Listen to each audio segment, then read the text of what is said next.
1057 The Hawk and 1057thehawk.com. And a very good Wednesday evening, September 5th.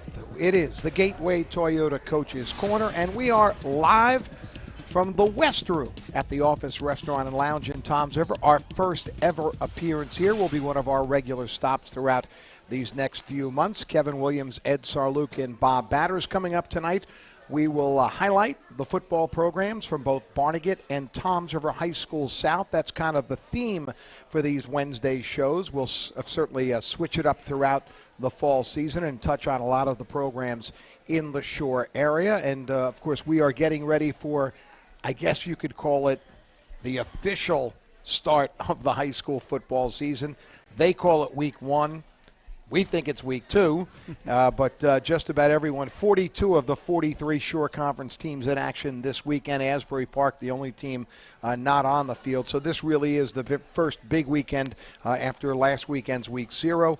And again, we'll have guests from Barnegat High School and Toms River South joining us in this hour. We are at the Office Restaurant and Lounge in Toms River, a 42-year institution in Toms River, and delighted to make this one of our regular stops this fall. Next week, we're at River Rock Restaurant and Marina Bar in Brick, and we will alternate weeks throughout the fall season leading into early December. And guys, as I say, a very good evening, and I think we sort of have to start in looking back at last weekend, and the game a lot of people talked about was the Week 0 showdown between the top 2 ranked teams in the Shore Sports Network top 10. Number 1, Red Bank Catholic. Number 2, St. John Vianney.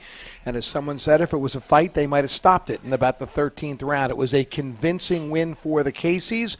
A little payback for the last couple of years. Bob, you were there for the Shore Sports Network. So I asked you the lead-in question, Red Bank Catholic that good? St. John Vianney take a step back from last year? Combination of both? What was your assessment? To me, it's certainly a combination of both. Red Bank Catholic, I think everyone knew they were going to be a very good team coming into the season, and they certainly showed that. A lot of offensive weapons and improved defense is the biggest thing I saw so far. They probably weren't as good on that side of the ball as they would have liked to be last season. They showed that. Their defense only gave up 1 score. The other touchdown for St. John Vianney was a defensive touchdown. And, RBC, that's certainly a game they wanted. Their head coach, Frank Edgerly, talked about a little bit of a monkey off their back, certainly. He wouldn't deny how big of a game that was. And St. John Vianney on the other side, you can't ignore all that they graduated from last season, which was a ton. They bring back 2 linemen on both sides of the ball, and that was really it. So a lot of new players in there. You see there's talent there, but I think that's going to take some time. And they also weren't at full strength. They didn't have their starting quarterback, C.J. Dewell. So that combination, as you mentioned, an easy win for Red Bank Catholic in Week 0. Talk a little bit about Dewell and what the procedure is there. So C.J. Dewell, he's from Toms River. He played at St. Joseph's Prep in Philadelphia, and then he came back to New Jersey. Obviously, he's at St. John Vianney. So he is subject to the NJSAA transfer rules, and so he has not played. We were not told directly why by the St. John Vianney coaching staff, but I think it's easy to assume that's why he wasn't on the field. I've heard that he has an eligibility meeting this week, so as a lot of players did, who have transferred, throughout the Shore and throughout the state. So we should find out more. To me, if you see him in uniform on Friday night against Rumson Fairhaven, then he's good to go. If not, it's very probable that he's going to have to sit those first 30 days, which would be 4 games for the Lancers. Again, you think about the game. Red Bank Catholic had 8 months. That game was on their blackboard for 8 months to get ready for that game. St. John Vianney, in addition to all those new players, has a new coaching staff. Of course, Joe Martucci, veteran coach, best known for his stint at Matawan High School. So certainly coaching football, nothing new to him. But it's a new staff, new assistants.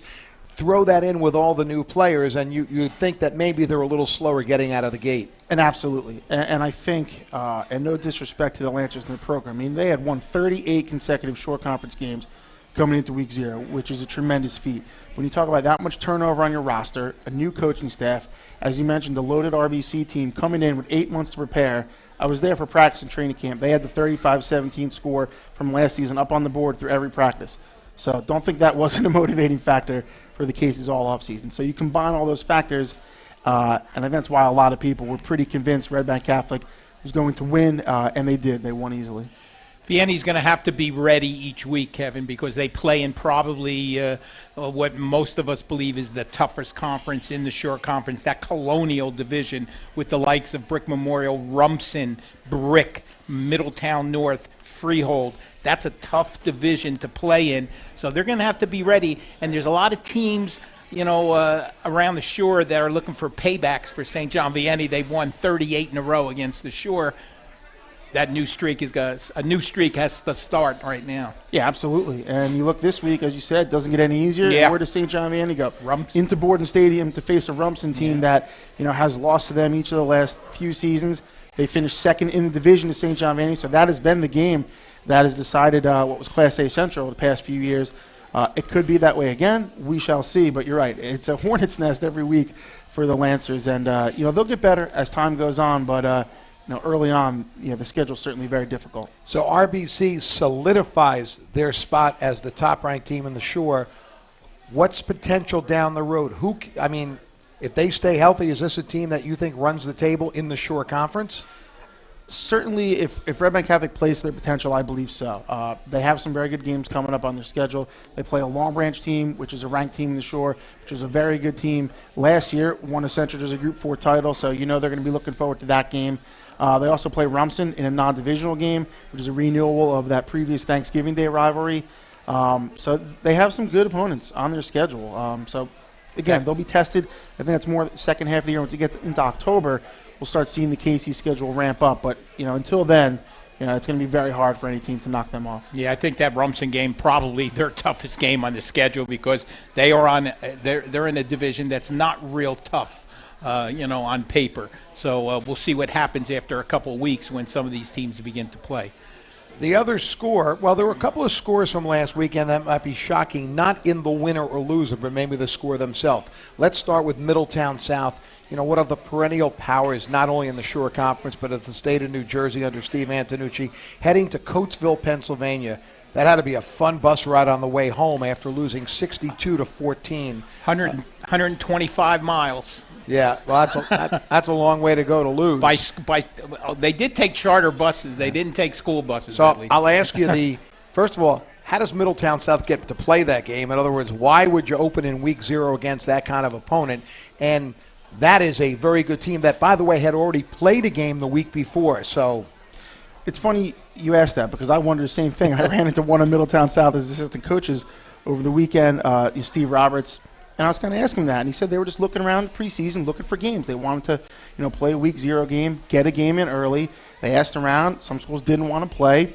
Somehow Coatesville said, sure, we'll play. But they said, hey, just to let you know, we're going to be really good this year.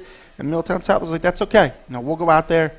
We'll take a good game. And certainly Coatesville put it on them. 62-14 was the final. And that's a loaded team. One of the top 6A schools, which is the largest class in Pennsylvania, one of the tops in the state. I think they're ranked 6th in the state overall. Pennsylvania's a pretty big state with a lot of good football, so that tells you all you need to know right there. But just from talking to him, you get the sense that, so what? You go out there, you take a loss. They don't think they're probably going to see a team better than that, all season. So you move on from there, and, he said they saw some good things. The kids fought hard. They didn't give up. Were able to mount a scoring drive against their first team. So, again, a young Middletown South team, a team that kind of unheralded, certainly for a Middletown South team coming into this season. So we'll see if that can pay dividends.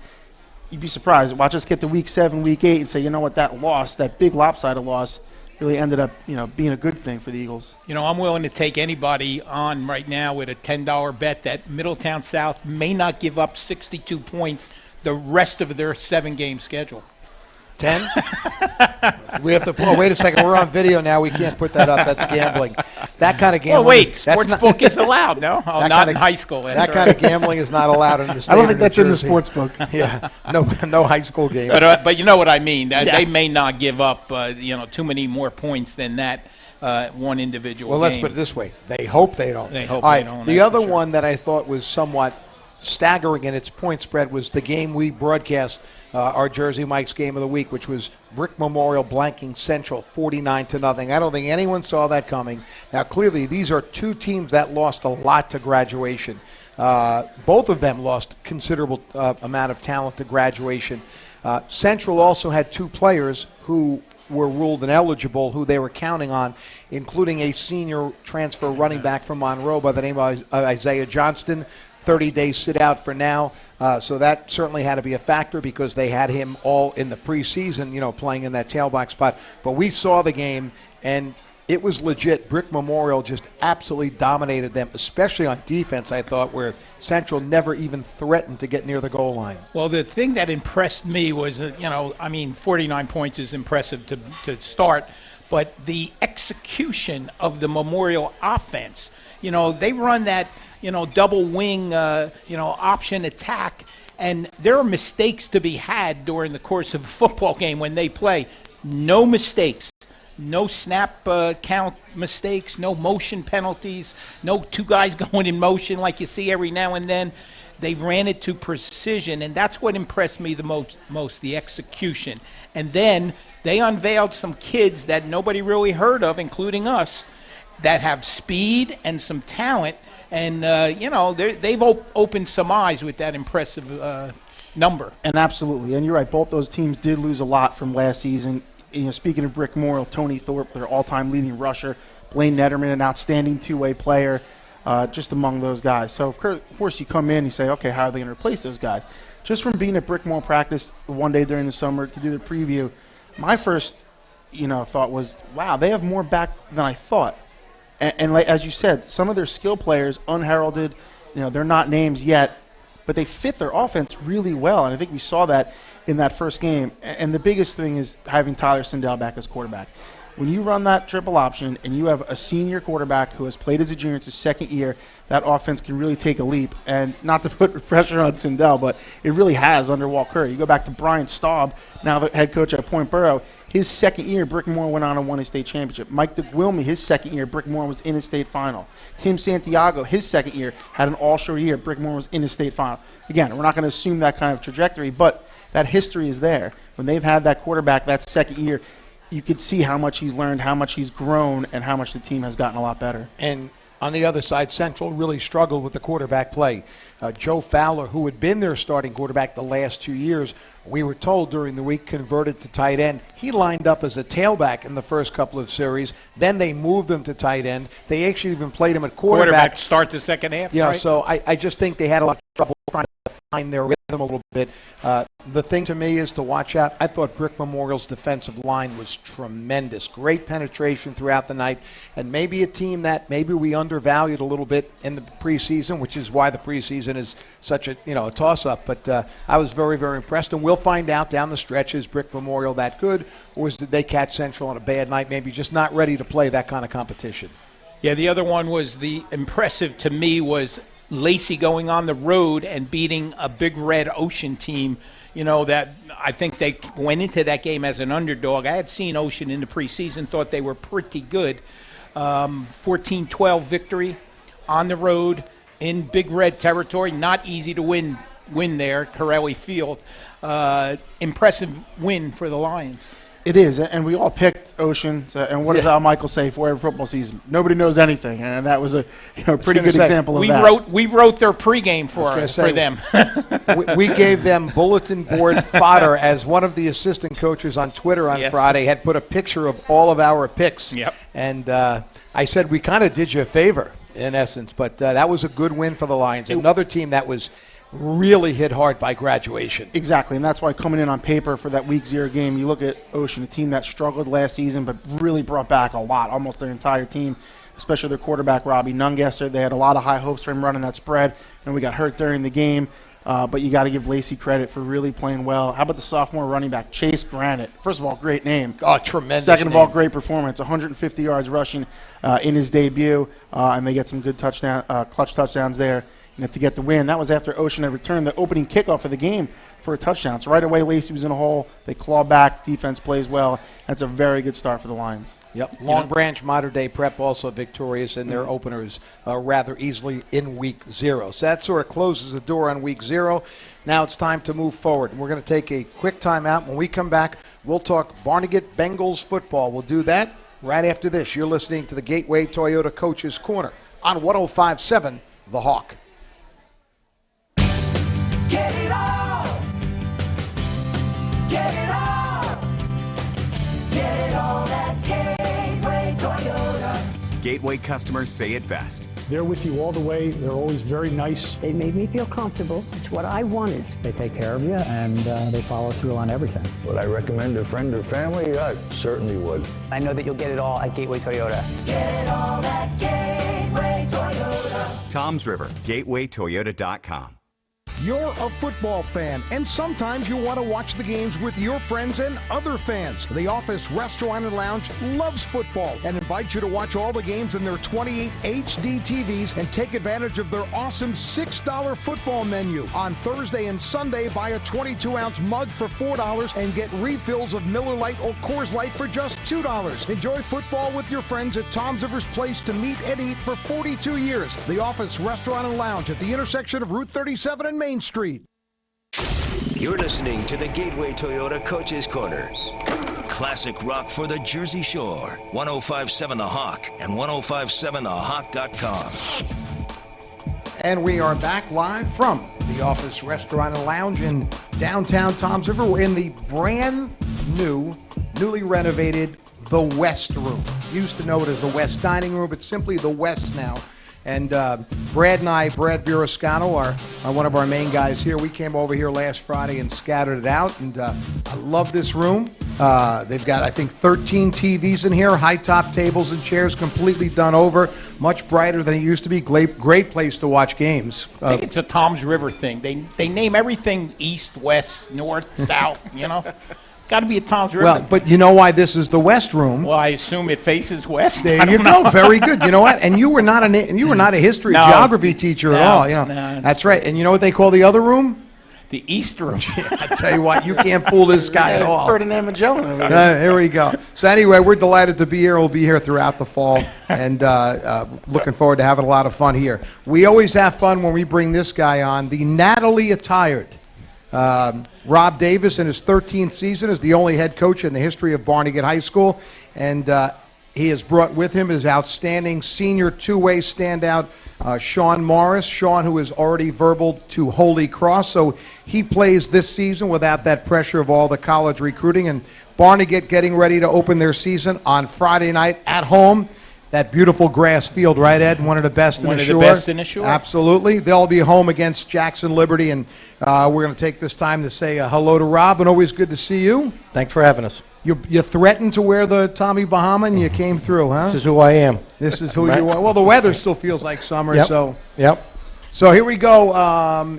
Getting all keyed up, 48 hours away from kickoff. I know it's your 13th season, but I would imagine some of the butterflies starting to kick in, and you're pretty excited about getting the thing started on Friday. Best time of the year. Best time of the year. Everybody's undefeated. Everybody's got high expectations. Our kids have worked hard, just like I'm sure other programs have too, and, you know, we're playing the greatest sport. You are coming off a up and down season a year ago. I guess that's a good way to put it. 5-5. You have built a pretty solid program there at Barnegat. Have made frequent appearances in the NJSIAA playoffs. So if you look back just a little bit on last season, and real quick, was it what you expected? Did you expect more? Disappointed? What would your assessment be in a quick wrap up? We won some early games that I wasn't sure of what we did. We played real well. We got hit with an injury in the Lacey game. It kind of affected us a little bit right there. We couldn't recover, but we did play some pretty good teams without them, with Lakewood, Lacey, you know, and Point Borough without one of our guys for that. But, you know, we just didn't recover that well. But we played, you know, we are what we are, 5-5. You know, we're not going to back down for, you know, with any excuses. And, you know, we're probably a better team now for what we were last year. Sean, let's bring Sean into the conversation here. Sean, last year, 38 catches for 8 touchdowns. You know, played defense also. Favorite side of the football? First question. I mean, I don't mind either side of the ball, but when it comes to catching passes, I think that's my strong suit. But I also do a pretty good job, I think, on the defensive end. You know, one of the more important decisions that a senior has to make is what school, what college, is he going to play football or whatever. You seem to have made that verbal commitment pretty early. Tell us a little bit about that. I mean, I think it was just about finding the best fit for me when it comes to football, academics, and also location that I like. And I think I kind of checked all those boxes with where I chose. Got a couple winter coats for up there? Yeah, definitely. And Rob, I remember visiting with you guys in the preseason, and one of the things you really talked about was, hey, we got to get back to the playoffs. You missed the playoffs the last few seasons, and that's a big thing for you guys coming into this year. How much of that is really has fueled the offseason, I should say, where not just from you and the coaching staff, but with the kids as well. I mean, that's a goal you can put right in front of you, and certainly with the amount of returning guys you have back, obviously that's a goal that's attainable. I think it's a realistic goal. I mean, that's something that we need to get back. We missed for the last 3 years. We missed it by a point here, a point there. 1 year we would have made it, but it was kind of loaded, the Group 2 South Jersey. It is what it is. We didn't make it, and that's one thing that's motivated us in the off season and the preseason. So we're excited. Well, that's what this new playoff system is supposed to solve, that 1 point miss here, the 1 point miss here.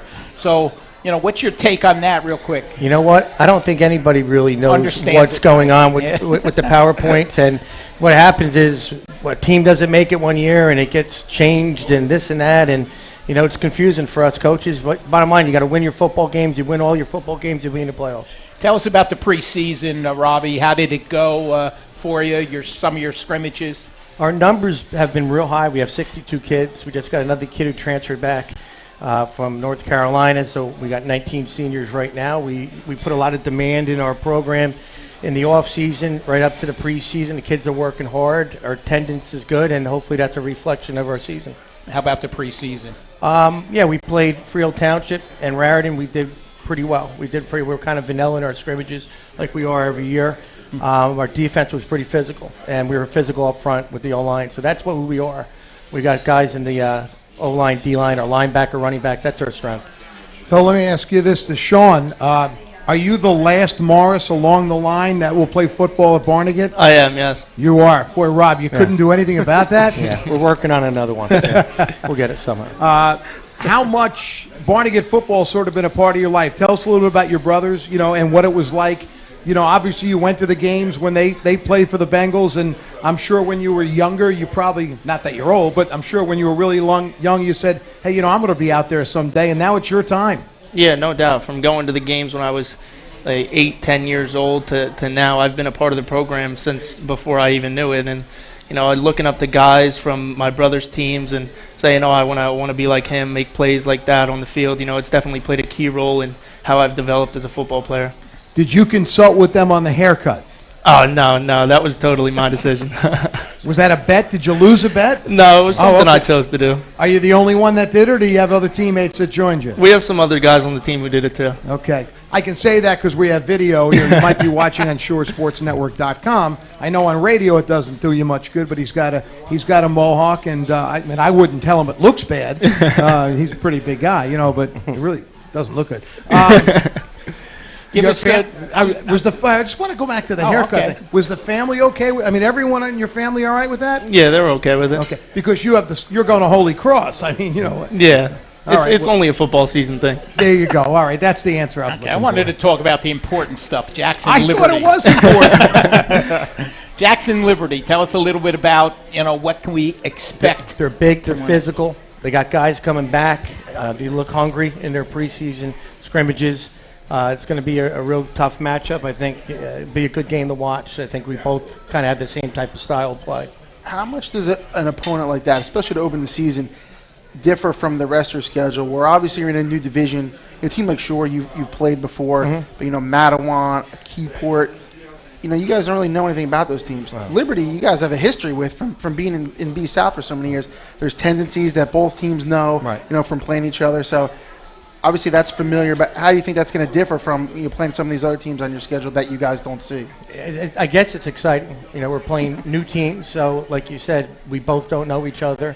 We got to do a lot of research on them, and we took in the preseason. We want to take care of our program first and not worry about so many other programs, down the weeks, and that's what we did. We try to get better and worry about what's on our campus, and hopefully things fall into place.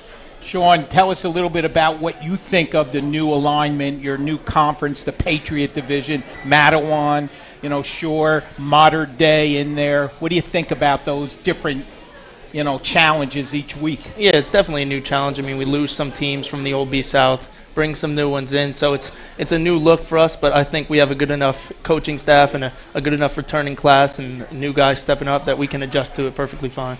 You know, Rob, when your offense, obviously Sean's a major part of it. You know, your quarterback Brian Finucane had right around 1,000 yards passing last year. Almost 700 of that went to Sean, all 8 touchdowns. I mean, is that by design, or is it just because he's that good of a player? He's the guy out there. Yeah, I mean, he does a nice job reading the defenses a little bit. Brian, he's better. He's his second year playing football is, this year. We're excited. We have a running back intact, our 4 linemen starters back. We returned 9 on both sides. We got a couple kids who were ineligible last year at receiver, DB, that made the grade in the offseason, which is, as well, is very important.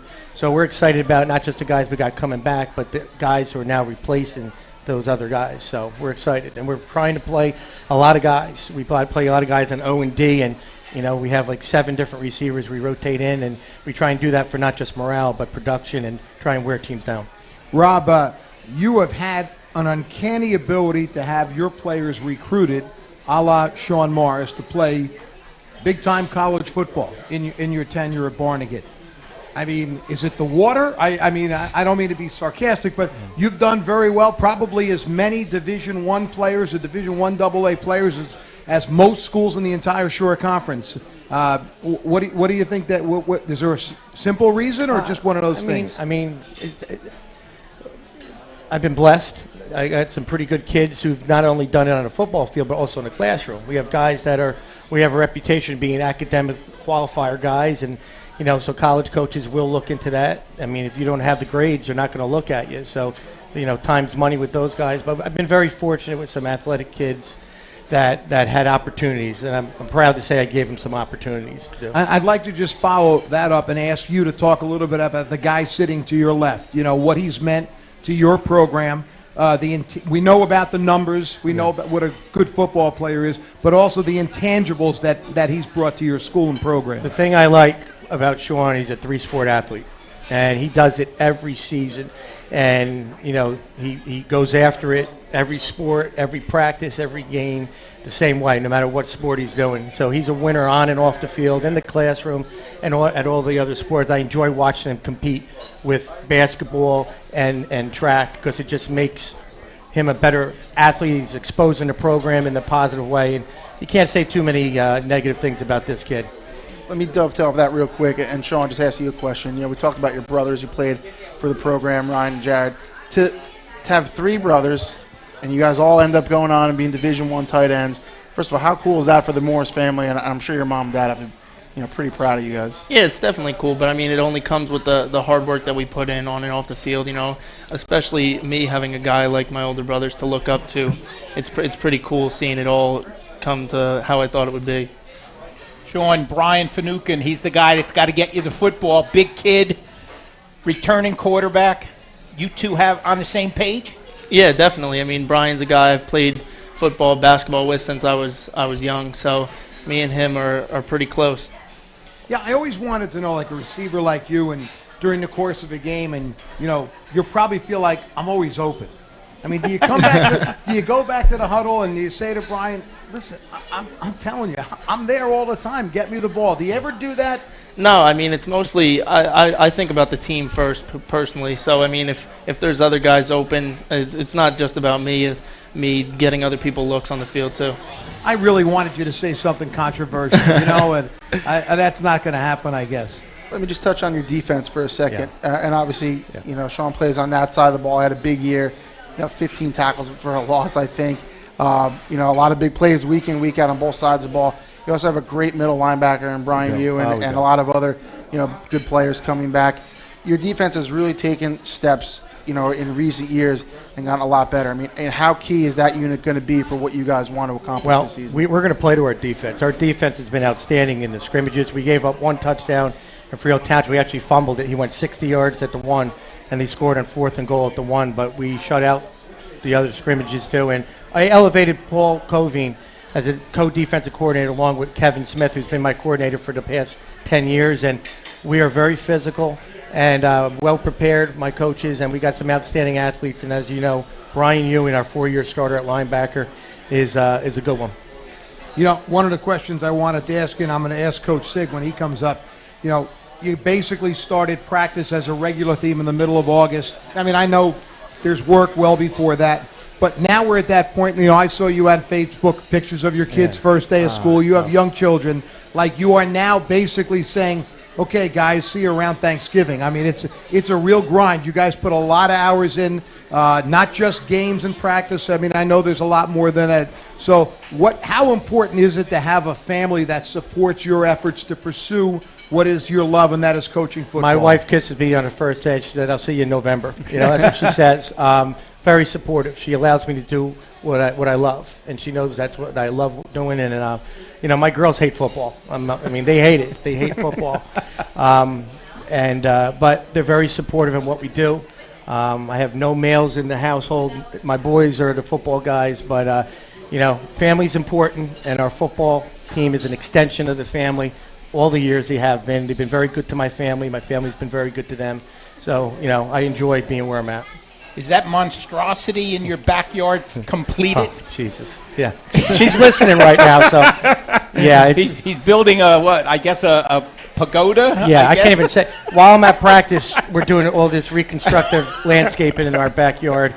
So, yeah, it's keeping her busy with that. But yeah. Keeping her busy. Yeah. Yeah. Well, listen, I mean, I know it's a busy time. I mean, you'll squeeze every hour you can to try and pick up all the little things that'll help you be successful Friday night and the rest of the season. We always appreciate your cooperation, your enthusiasm for the game of football and your program. So, Rob, we will wish you nothing but the best. And, Sean, you are a great representative of your family and your school. I know you'll do great things this year. More importantly, I think you'll do great things at Holy Cross. And I don't care. You keep that mohawk as long as you want. If anyone gives you trouble, I got your back. Yes, sir. Yeah, right. That's going to do him a lot of good. That's going to do him a lot of good. Barnegat Bengal football, they kick it off Friday night at home against Jackson Liberty. Rob Davis and Sean Morris joining us. We're going to take a timeout, and we're going to segue from the Bengals to the Indians. We'll do that right after this. You're listening to the Gateway Toyota Coach's Corner on 105.7 The Hawk. Get it all. Get it all. Get it all at Gateway Toyota. Gateway customers say it best. They're with you all the way. They're always very nice. They made me feel comfortable. It's what I wanted. They take care of you, and they follow through on everything. Would I recommend a friend or family? I certainly would. I know that you'll get it all at Gateway Toyota. Get it all at Gateway Toyota. Toms River, gatewaytoyota.com. You're a football fan, and sometimes you want to watch the games with your friends and other fans. The Office Restaurant and Lounge loves football and invites you to watch all the games in their 28 HD TVs and take advantage of their awesome $6 football menu. On Thursday and Sunday, buy a 22-ounce mug for $4 and get refills of Miller Lite or Coors Light for just $2. Enjoy football with your friends at Toms River's Place to meet and eat for 42 years. The Office Restaurant and Lounge at the intersection of Route 37 and Main Street. You're listening to the Gateway Toyota Coach's Corner. Classic rock for the Jersey Shore. 105.7 The Hawk and 105.7thehawk.com. Welcome back. Or if you're just joining us, we are at the Office Restaurant and Lounge in Toms River. It is the Gateway Toyota Coach's Corner. We talk high school football every Wednesday night. This week, we're in Toms River. Next week, we go to River Rock and Brick, and we alternate weeks throughout the season at these two great locations. And whether we're here or not, we encourage you to always come down and check out and support our hosts. We do appreciate it. Nick Pagano, the general manager here at the Office Lounge, great host, and, of course, the staff here as well. We were thrilled to make this part of our regular fall stopover. We wanted a home team, so we got the team closest to the building, and that is the Indians of Toms River High School South. Their head coach is Ron Signorino Jr. He brings with him his outstanding 2A senior, Sam Conover, and they get ready to open their season, and they'll be home on Friday night to take on the Bucks of Red Bank as part of the new realignment.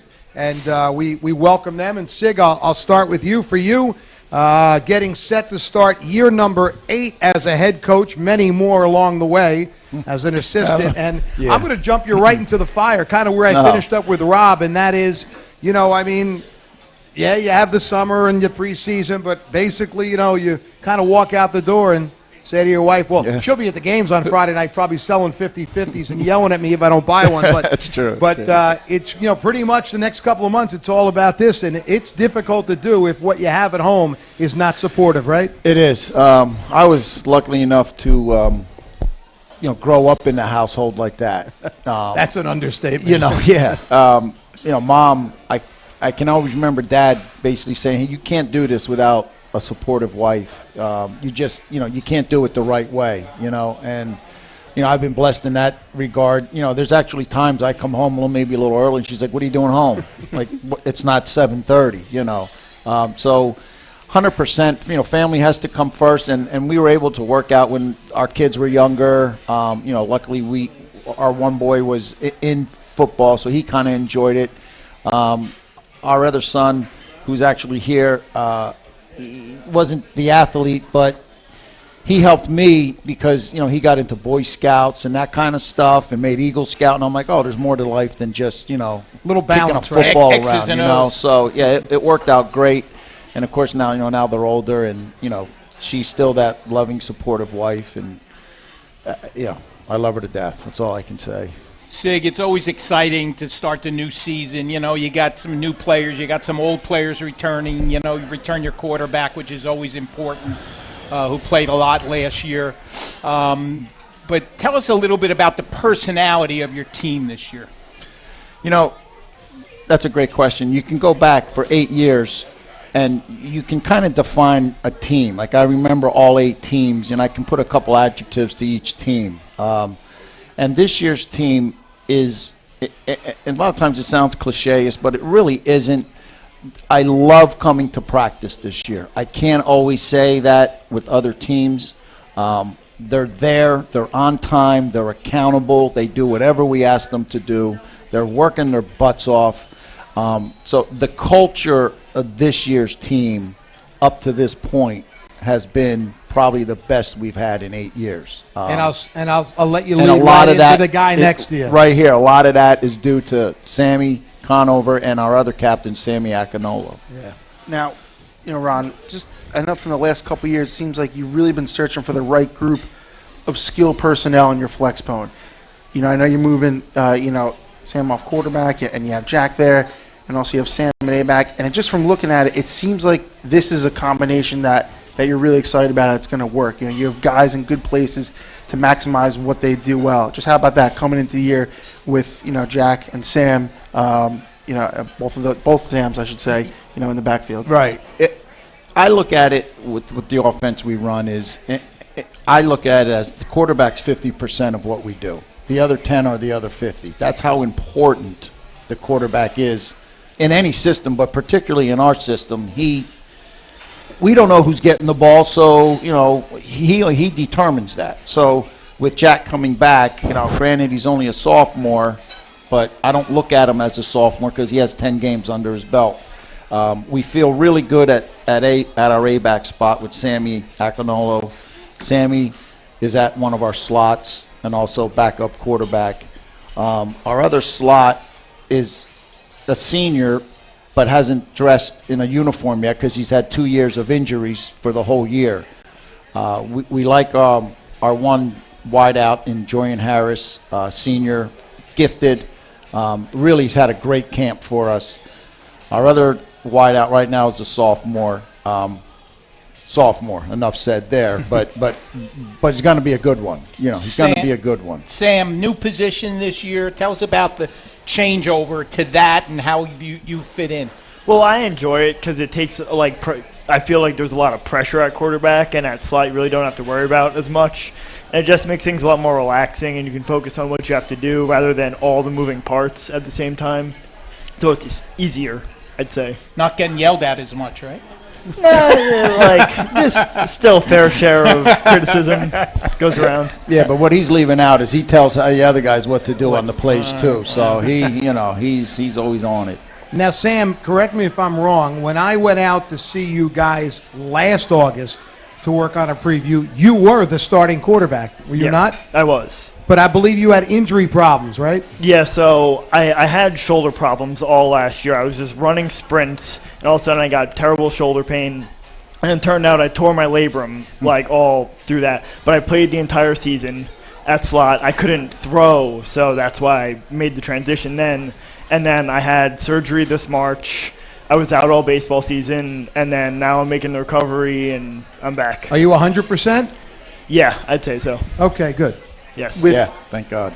and with that happening, and Jack had to come in and play as a freshman, you never really want to play a freshman, at the varsity level, but you were forced to do it. So now he comes in as a sophomore. He has those games under his belt. What have you seen from him now in year two? Certainly the obvious things, maturity and all that, but Jack coming into his sophomore year already with experience. I think you can look at whatever level you're speaking about, like high school, college, pro. I think you make your biggest jump from year one to year two. And I've certainly seen that this year in Jack. He's a different player this year. He's more vocal. He's taking more of a command of the huddle. It's his offense. He has such a good feel for it now. We were really, really simple last year because he was just a freshman, and our offense is a little tough to master. So we kind of kept it simple. I didn't want to see him being tossed around, with some of those big schools we played. But this year we're kind of opening it up, and we're gonna utilize him. I mean, he can throw it and he can run it. As good as anybody right now as a sophomore. Sig, looks like a 2-game series with the Red Banks, right?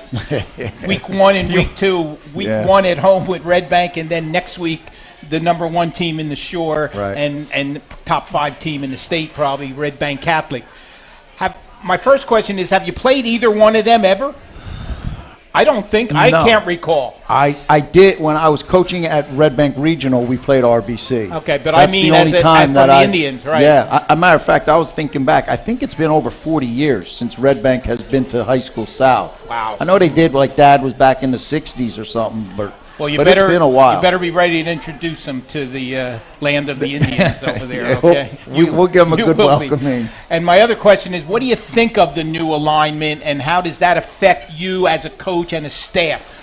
I think anytime you try to help some teams, you hurt others. That's just the nature of the business.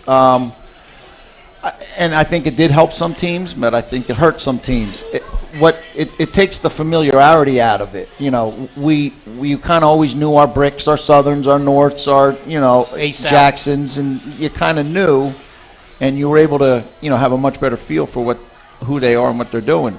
Now you're kind of scrambling. Like, hey, what do you know about Red Bank? What do you know about RBC? What do you know about and you're just trying to collect as much data as you can because it's new. But then I think, correct me if I'm crazier than that, is next year could be a whole new schedule. One year. Now you're like, well, okay, well now what do we, I guess for now the only thing you worry about is Red Bank Friday night. Yeah, of course. it's Red Bank. Yeah, that's going to be a big game. But there's good and bad, with the scheduling. Sam, let me ask you a question.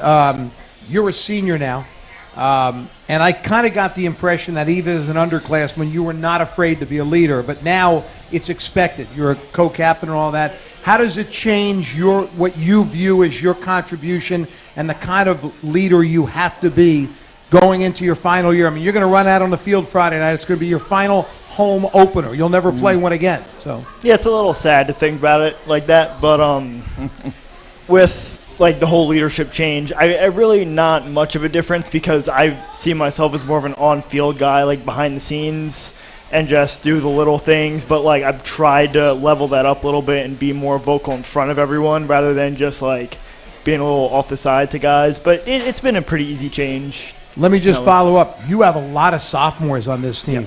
Yep. Good sophomore class, good freshman group last year. So obviously one of the things you have to do is sort of keep an eye on those guys, make sure they don't get down when things go bad, which they'll go. And you got to sort of be expected to sort of keep a close watch on those guys. Yeah, I'm trying to take a lot of them under my wing, and it works out well because most of them are at my positions because I like quarterback and slot and safety, so it works out that I can tell them my little things that I've learned over the year. The same thing last year with Jack, where I would try to help him as much as possible and just say what I know and see if that helps him out when I knew gets that, going. I knew I was naming him a captain his sophomore year as a senior. But that helps. Sig, real quick, we can't let you go without talking about your dad, Okay. Ron Sig Sr. Tell us a little bit about what part he will have and how's he doing? Dad was 84 in April. He's doing great, physically. He feels really good, mentally. He's still pretty sharp. Gets a little more tired than he normally did, but he's helping out with our A-backs, him with Ricky Maldonado. So he's kind of mentoring Ricky a little bit. So I gave him a position, and it's kind of that A-back position. So there's only one guy, for him to kind of look after. But he's awesome. I'm so blessed to have him, around just to kind of say, hey, Dad, what do you think? And then sometimes they say, don't ask a question if you don't want the right, a specific answer. So he's not shy about that, but he's been great. We know his heart is strong if he survived the Penn State game Oh, on Saturday, because literally I had to be resuscitated like 3 times. So Isn't that the truth? I was going to mention the walk up to the press box. Last year you put him up top. Could you keep him on the field He'll this be year? down. And then we got to watch him. We got to move back, Dad. You can't be on the hash mark anymore like you used to be. You got to get back. Sam, we're as you mentioned, we're a senior, so you're coming up on it. The last year for you. We're less than 48 hours away from kickoff now. What's it going to be like going to bed, on Thursday night and knowing that you're waking up that next day and football season's here? It's a little weird, but it's exciting knowing that it's my last season and nowhere else better to be than South. So it works out well that I'm lucky enough to experience our crowd with all my friends cheering their heads off and I'm excited for it. And you had a brother who was all part of this, who's now at Rutgers, right? Your older brother? Yeah, he played soccer and baseball. But he was a South kid, so you kind of So followed him, Indian. and this is kind of what you expected it would be like when you got to this point in your high school career. Yeah, no, it works out well. The whole spirit, and I've embraced it all my life, and I'm happy to be living it now. I think Red Bank's in for a little shock when they come to, Toms River South Friday night. I think they're going to be a little bit overwhelmed. Whenever you talk about Toms River South, I don't care if you've got one win or if you're playing for a championship. It's always about the tradition of the Indians. There's no better place to play than Toms River South, and I know you're a big part of that this year. Yeah, that's one thing I actually like the most about the schedule change is that I'm sure every team has heard all these stories about it, and it's going to be in the back of their head not knowing what's going on. And it's going to be something that they just have to think about and help us. Well, I know it's been a couple of down seasons that nobody's happy with. I got to see a scrimmage a couple of weeks ago, and I spent some time with Coach Sig, and I really did get a feeling from you, more so than the past couple of years, that you kind of like this group, and maybe a lot of surpassing some expectations this year by a lot of the so-called experts, which, by the way, we prove on a regular basis we are not. Yeah. So I do appreciate you coming down. Like I said to Robbie, 48 hours before kickoff, a lot going on, trying to get all the last-minute stuff in. We always appreciate your cooperation. And, Coach, hope it's a real good season for you. Thank you. Sam, didn't ask you, any thoughts on college yet, what you're going to do? Anywhere but Penn State. What a blow. Listen, I hope you enjoy this airtime you got tonight, because it's the double last his bill. Double that. Wow. Should let him send it to break. You're a Rutgers guy, right? I am a Rutgers. No, you should stay within 40 this year. Yeah. That's a good answer. Your father didn't tell you to say that, did he? Yeah. All right, well, that's it for those guys. The clock is ticked for the last time. I want to thank Ron Signorino Jr. and, of course, all kidding aside, Sam Conover coming down. Wish them the best of luck. Stick with us 1 second, guys. We're going to take a break, and we're going to come back and take a look at Week 1, and then I'm going to have a long conversation with young Mr. Conover. You're listening to the Gateway Toyota Coach's Corner on 105.7 The Hawk.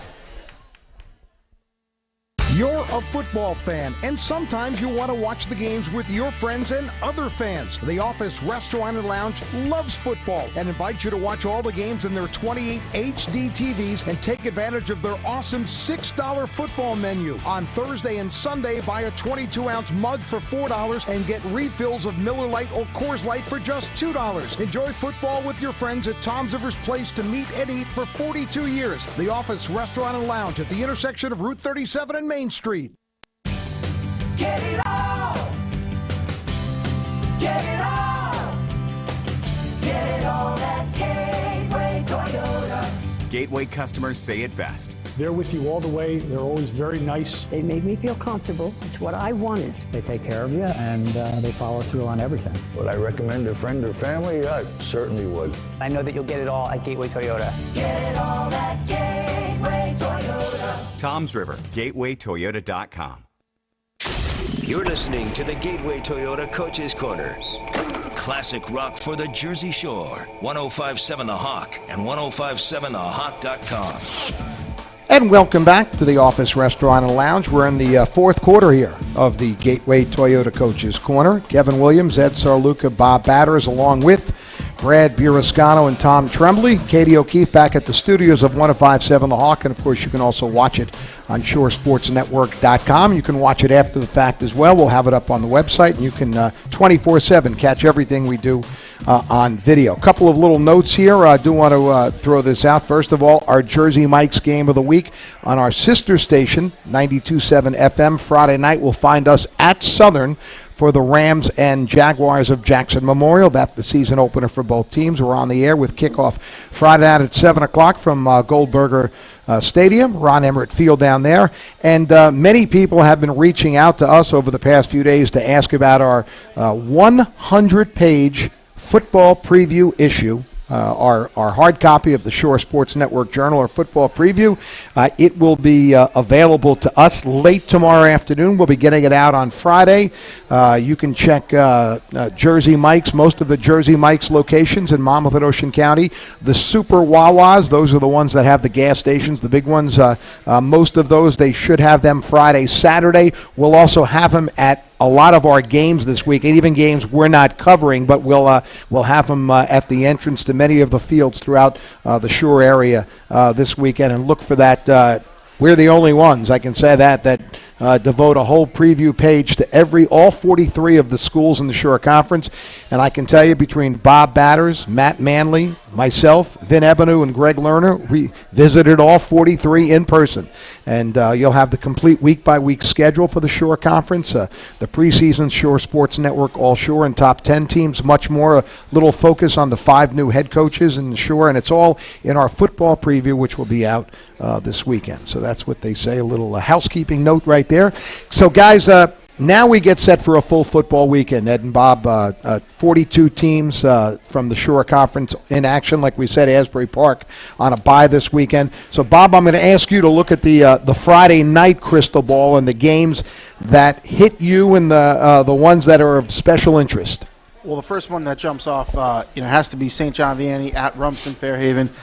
We talked about the Lancers and what happened in Week 0 with the lost RBC. These two teams once again in the same division, so it's a big divisional matchup in the Colonial, and it's also a matchup of 2 top 10 teams. St. John Vianney at number 2, Rumson at number 6. So that's a big one over at Borden Stadium. Talking about ranked teams, another one you have Manasquan, ranked number 8. And they visit Point Borough, which of course is a rematch of last season's Central Jersey Group 2 semifinal. That was Manasquan's last game, or their last regular season game before the Thanksgiving they played. And now they go back to Point Borough and Al Sanger Field looking for some revenge. And that's a great atmosphere for football. And those were dormant rivals. Old Thanksgiving Day rivals. Yeah. And all of a sudden you saw it. It was a playoff game, so of course it was going to be packed. But that atmosphere last year for that game was outstanding. And for a Week 1 game, I expect more of the same. I'd say 2 other games. One Friday night, one Saturday. Toms River North and Manalapan.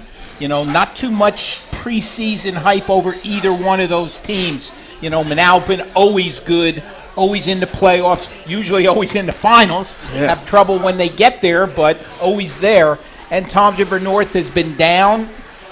Will they make a comeback this year? They might be a year away, but that's an interesting game. And then, of course, Saturday at 11 o'clock, listeners, 11 o'clock, Brick at Brick Memorial. How good is Brick Memorial? And Brick right now our current number 3 or 4 team. What are they? 4 in our poll.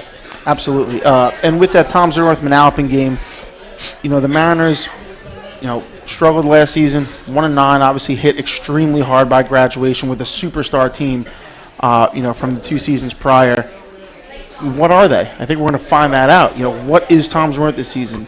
And to a different degree, what is Manalapan? Manalapan lost a lot to graduation, including one of the Shore Conference's all-time great running backs in Naeem Mayfield. Some great players on defense.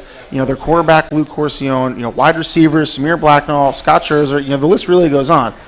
But if there's one team, that is prepared to handle that, it is a program like Manalapan, which has a ton of depth because they have what seems like an endless supply of kids. Again, I've said it before, when you go to practice and there's kids wearing jersey number 115, you're not hurting for numbers. So the Braves will come back. They'll reload.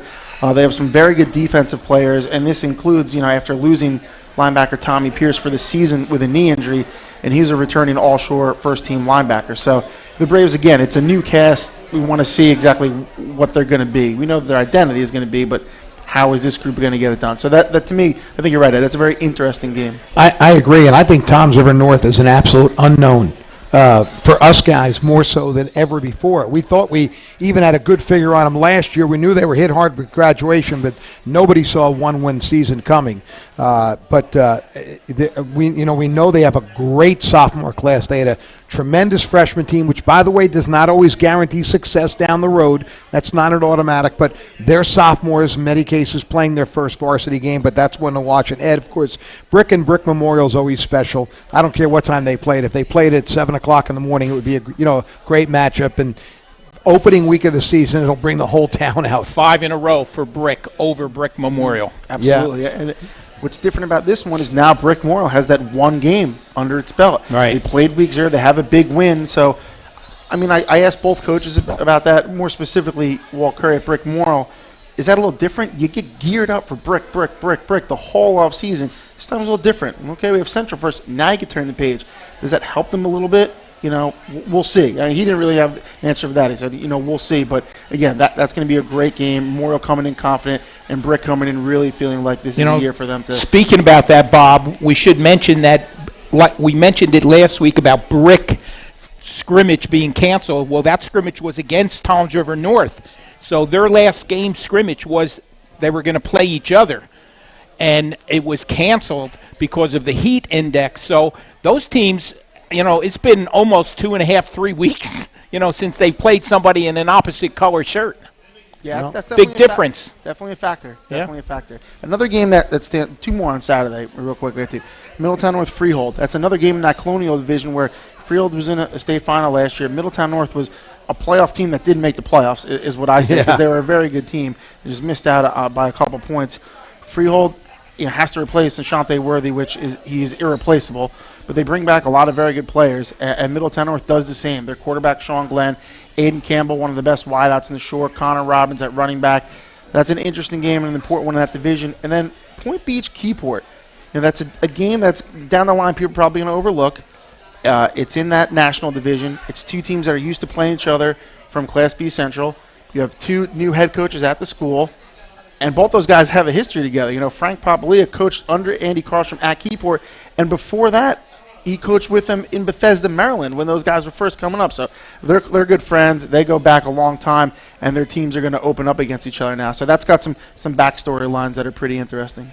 In talking to some people last week, the best Carlstrom name might be the player for Shore Regional. He's supposed to be an outstanding football player. That is, of course, Andy's son. Yeah, Terry Carlstrom over at Shore. They have a stable of running backs, as they always do, running that wing tee. And their head coach, Mark Costino, really likes what Carlstrom brings. He could put him out wide. He could put him in the slot. He could put him in the backfield. He's a playmaker for them. And we saw that last year. As a sophomore, he made a ton of big plays. And for what it's worth, you can get our predictions on those games and all the other games in the Shore Conference Friday morning on ShoreSportsNetwork.com. Somebody had a really bad weekend last weekend. Was that you, Ed? I think I was 4-2. No, you were 3-3. 3-3. 3-3. Yeah, you're already 2 games back. Well, everybody had Lacey, and I had. You picked Middletown South. I did. Yeah. I went with the local flavor. Now, who else did I lose? I lost another one? Yeah. You forget. Yeah. You might have picked Hamilton against Long Branch. I did. Yes, you did. I So there you picked go. Hamilton. 41-14, Green I went with Wave. the upset. Yeah, well. It's the only way you win those things. Hey, some thank yous as we get ready to end this week's show. Of course, the crew that I mentioned, Brad, Tom, Katie O'Keefe back at the studios of 105.7 The Hawk. Our special thanks to our host here, Nick Pagano, and all the folks at the Office Restaurant and Lounge. Great place, 42 years strong, and another 42 for sure to go, and we'll be here every other week throughout. Next week, we're at River Rock in Brick, where we've been the last couple of years. That's a fun place, and of course, you follow high school football all season long on ShoreSportsNetwork.com. Bob Batters and the crew do a great job of keeping you up to date on what's going on throughout the Shore Conference. Guys, thanks much. It was fun. Good night. And we'll do this all again next week. For the crew of the Gateway Toyota Coaches Corner, I'm Kevin Williams. Thank you for listening and watching. Check it out on ShoreSportsNetwork.com. The Gateway Toyota Coaches Corner on 105.7.